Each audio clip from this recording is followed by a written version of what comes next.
It's time now to look at the weekend newspapers, and to help me make sense of it, I'm joined by the associate editor of Scorpio, which is the investigative unit at Daily Maverick, Sikonathi Mantshantsha, a regular here on the show. In fact, my sparring partner in many ways. Sikonathi, the paper's looking like we're going on the holidays, but of course the SAA story catching my eye, and I'm sure yours.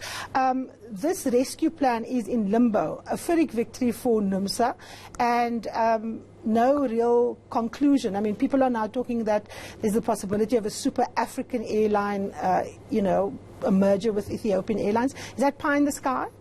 At this point, it is very much pie in the sky. The story in Business Times is about a plan that Vianney Chahana, the chief executive who resigned in July, he put together a plan, a proposal to the board, and said, I think we should partner with Ethiopian Airlines, the only profitable national airline on the African continent, and the biggest, definitely. We should partner in them. Let's form a joint venture that will grow our presence, particularly in West Africa, because that's where the most action is on this continent. And he presented it to the board, as he should have. The board looked at it and did absolutely nothing, according to Business Times. That is just one leg back.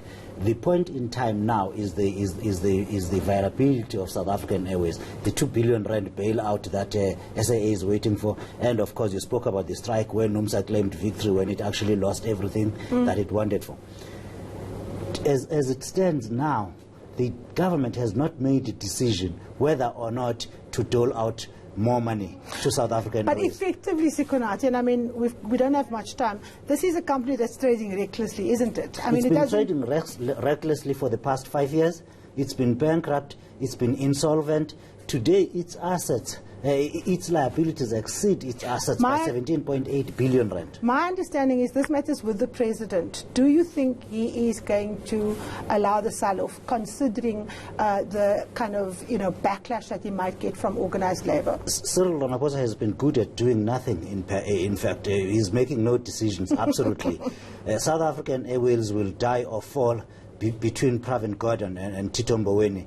And as it stands now, Tito Mboweni correctly refuses to give South African Airways another loan, because how do you make a loan to someone who's not going to pay? And that's exactly what Pravin Gordhan negotiated with the unions. He said you can get this money provided that SAA can come up with the money. And if no one wants to come to the money party, then I suppose the only answer is to sell off the airline. Karima, the audited financial statements, which are public material, going back to 1996, show that South Africa has given away 57 billion rand in cash to South African Airways. We've got absolutely nothing in return for that amount. So SAA should have long been closed down. Yeah.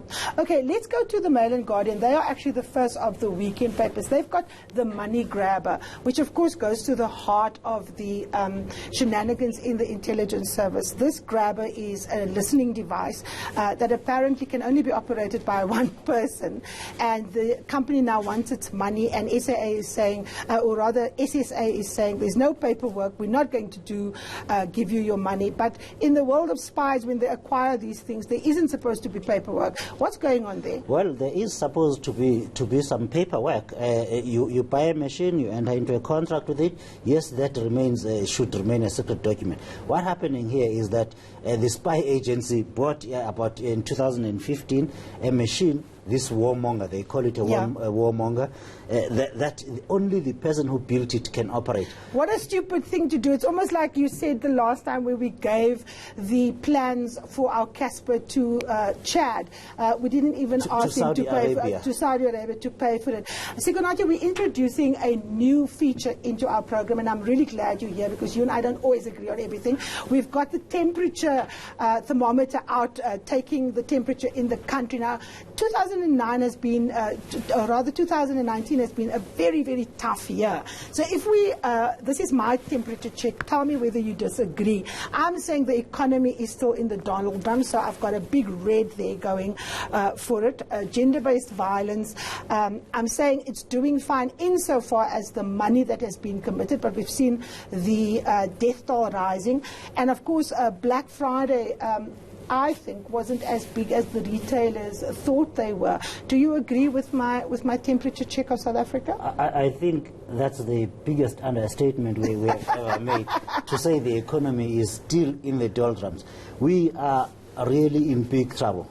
We are on the cliff. We are on the cliff. We've got an economy that cannot absorb 40% of its working age population into the economy, and that is a calamity in any society. In the US, for example, a president loses, a government gets booted out if unemployment rises beyond 4%.